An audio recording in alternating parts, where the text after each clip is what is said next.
Des objets surprenants, en 3 collections riches et méconnues. Ce sont les nouveaux espaces du musée de l'Armée, les cabinets insolites.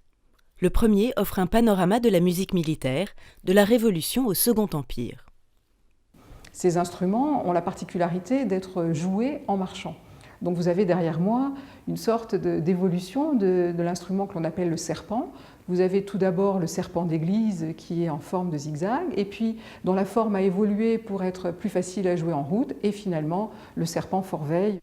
Le musée de l'Armée possède également une incroyable collection de 150 000 figurines anciennes, de plomb, d'étain ou de papier.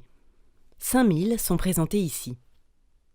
Les figurines parlent à tous, parlent aux collectionneurs bien sûr, parlent aux enfants, aux adolescents, parlent aux familles. Le musée s'attache dans ses collections permanentes et dans ses expositions à proposer des accès divers, multiples à l'histoire militaire, y compris à ceux qui ne s'y intéressent pas précisément et qui peuvent la découvrir par le biais d'objets tels que ceux-ci.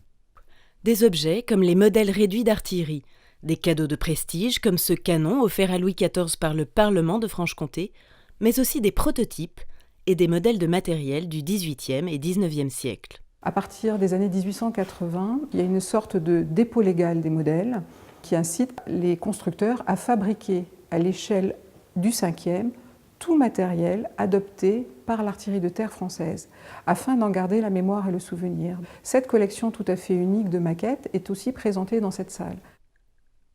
Des outils multimédia permettent d'examiner les pièces d'artillerie.